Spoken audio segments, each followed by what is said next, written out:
The sun sets over the island, and Captain Eric is still reeling over his crew's inability to count crab. Unbelievable.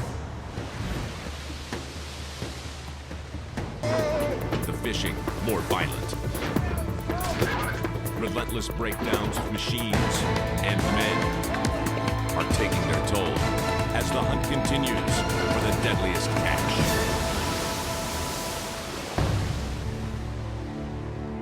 Back in St. Paul Harbor, the Cornelia Marie sits dockside, awaiting the fate of her star deckhand, Dave Millman. Dave's freak accident could not have come at a worse time. Hopefully it's not broke. In an imperfect world, we're screwed. Screwed, glued, and tattooed. The x-rays didn't come out great. I don't think you're going to get back up in a week. The worst case scenario is now the Cornelia Marie's reality. They'll have to finish their season a man down. Captain Andy and the Time Bandit arrive at their next string of pots, but there's not going to be any fishing. 18 degrees out today. It's not fit for deckhand or cameraman. Oh, so. Whoa! Ow! Oh, there's nothing hospitable up here. No, not really. The Northwestern steams out to set their first Opelio pots. Captain Sig's already cashed in on $330,000 cod fishing, and now he's looking for the big payoff, doing what he does best. For Edgar, returning to the sea after a month of cod fishing will be especially difficult. Edgar's wife has had a baby this morning. Baby boy. Yeah! 8.5 pounds, 22 inches long. Don't have a name for him yet, though.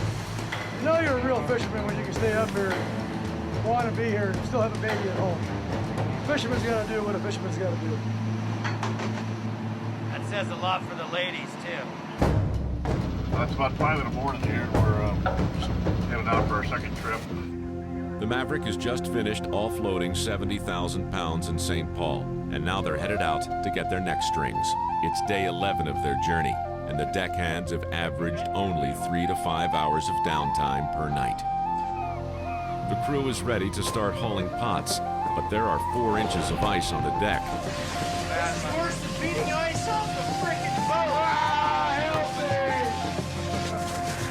Okay, none of that. Damn ice here.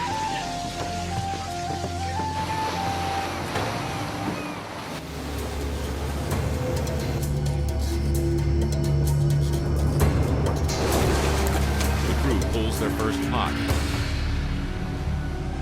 and it's nearly Pico's last. 800 pounds of steel almost take Pico's leg off.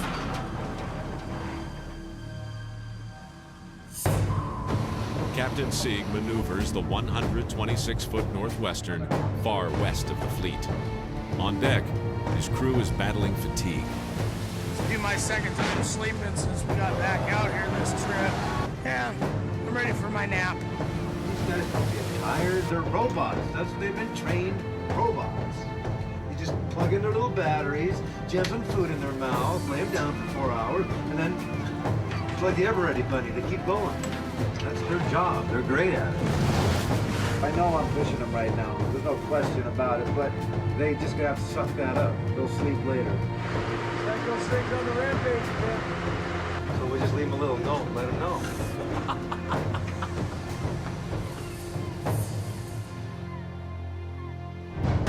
95 miles to the south is the Rollo.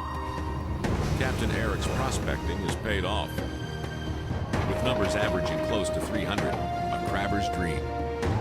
Along with 76,000 pounds of crab, the Rollo has taken on 10 tons of dangerous ice. With heavy seas and slick decks, they're risking life and limb for every pot.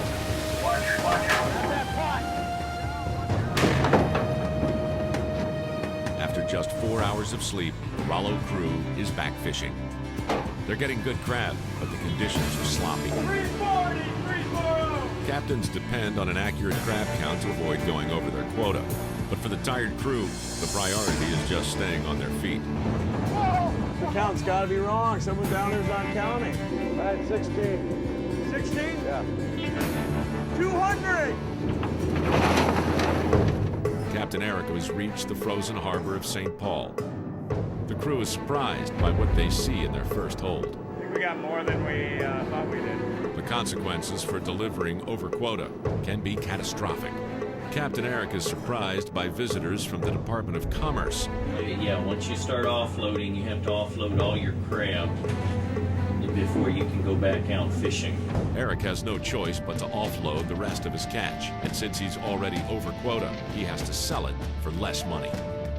You know, we do our best to count out there, but No, I don't do the count. Not into it. It's girls' work over there counting it. The sun sets over the island, and Captain Eric is still reeling over his crew's inability to count crab. unbelievable. Own the Deadliest Catch experience. Buy Deadliest Catch on DVD. Go to discoverystore.com to bring home all the adventure. Order now. This is one catch you don't want to miss.